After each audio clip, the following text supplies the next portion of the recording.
For what honestly seemed like an eternity, I felt trapped in this cycle of stress on a corporate treadmill, convinced that my only way to be happy and be successful was to escape the 9 to 5 and be an entrepreneur. And my journey on that started 4 years ago, where I started my first business. But now, having been through the ups and downs and experiencing both sides of the coin, it really did make me realise that the problem wasn't my 9 to 5 job. It was just the mindset that I had. That's why in this video, I thought it would be interesting to share with you some of the key lessons I learnt on my journey, with the hope that maybe a few of them may help you on yours too. Ignite your passion, showing dedication and commitment to what you want to achieve. It's so easy to just sit there and say, I don't have time. I work 40 hours a week, I commute 2 hours a day, I have to do this, I have to do that, I run out of time. Those are just excuses. If you're truly passionate about something and truly want to achieve it, you will make time for it. For me, the example is my YouTube channel. I work full time.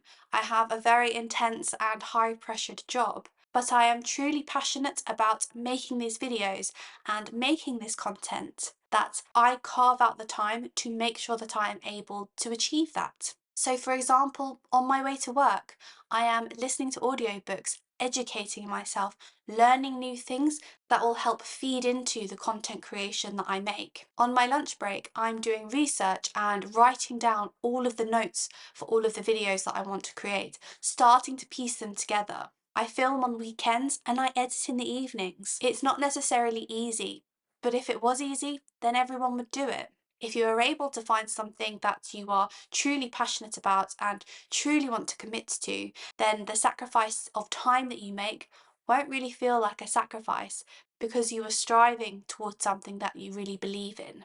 Hustle and flow.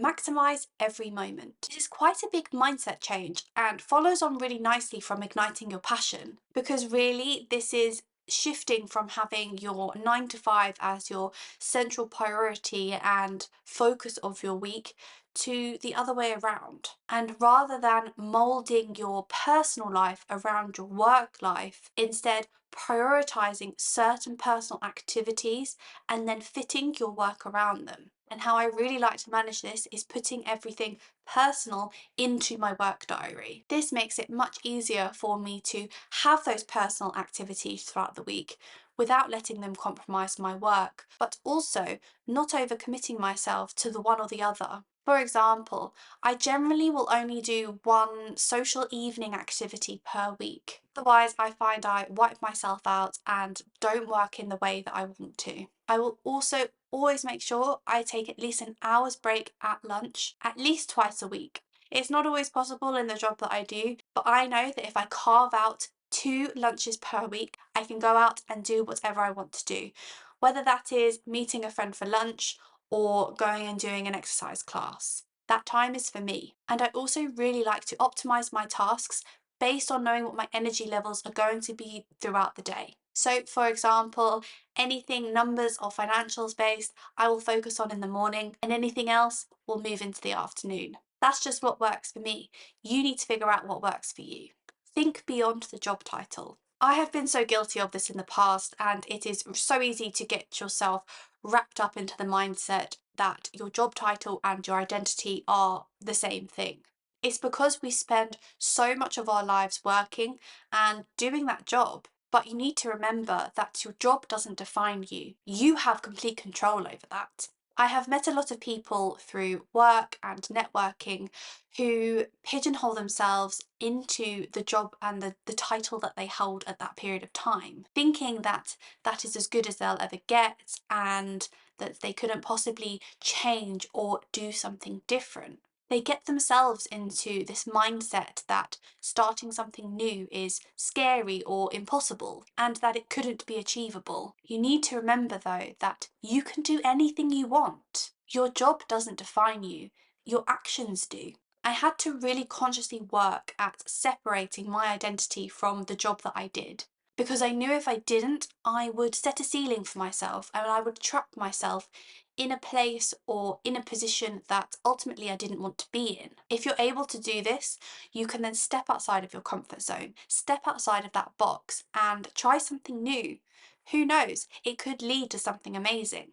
And then finally, plan your exit strategy. Now, if you decide that the 9 to 5 really isn't for you and you really feel positive about wanting to go and do something else, you need to plan how you're going to get there. And the first thing about the concept of escaping the 9 to 5 is that you need to identify what escape means to you. Does it mean freelancing or trying a different career or starting your own business? Once you've been able to identify this, then you can move on to the next step. And that is setting yourself realistic timelines. Where do you want to be in 3 months' time?